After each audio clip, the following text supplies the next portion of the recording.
Moi, dans le J'augmente temps mon... que je travaillais avec le Doc Mayou, on avait une ligne ouverte, puis on avait parlé justement de la masturbation, puis il y en a qu'on avait fait ouvrir les lignes en sondage Spring anonyme par texto, puis on avait demandé aux gens s'ils se masturbaient sur leur lieu de travail.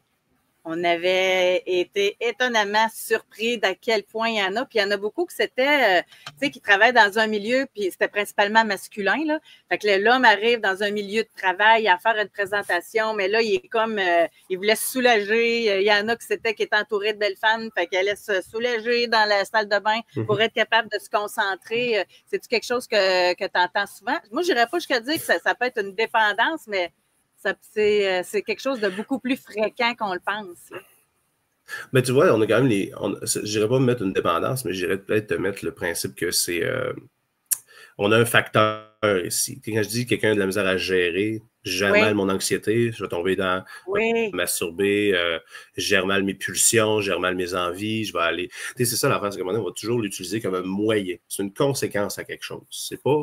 Fait que c'est pour ça que j'ai bien de la misère à les juger. Ils ont pris ce moyen-là, ils auraient pu manger, ils auraient pu... Et là, ils se masturbent, puis ça leur crée des problèmes, ça fait qu'ils arrivent en retard, ça fait qu'ils se font rencontrer, ça fait que ci, ça fait que ça.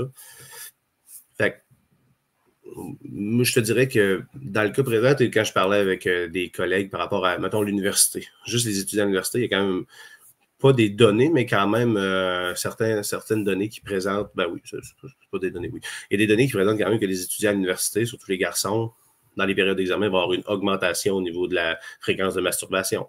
Pour gérer le stress. Vis-à-vis l'ennui, aussi, quand on est une longue période de solitude, ben, ça va augmenter la fréquence au niveau de la masturbation. Ça vient un peu avec cette dynamique-là, parce que qu'est-ce qui arrive quand on s'ennuie? Qu'est-ce qui arrive quand on souffre? Ben, quand on souffre, que je veux dire qu'on vit une émotion négative, ben, on n'est pas bien, on vit un malaise. Ben, la réalité, il y a deux structures à partir de là.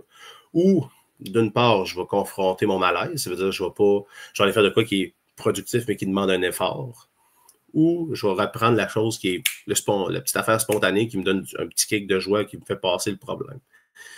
Ben ça, comme je dis, je travaille beaucoup avec la philo, ben une phrase qui est comme un pilier dans ma pratique, c'est « Le plaisir, c'est facile, le bonheur, ça demande un effort. » Ben, ça va être très difficile de sortir, ça va être très difficile de dire « Ah, là, je suis anxieux, je pourrais appeler un ami pour en parler. » Ça me donne un effort d'appeler, de m'ouvrir, de parler avec quelqu'un par rapport à un stress que j'ai. Puis, ben, si je me suis masturbé, ça va changer ma vision un peu de la situation. Puis, rapidement, ça va me donner un petit kick pour être capable de fonctionner ma journée puis d'oublier un peu ça momentanément.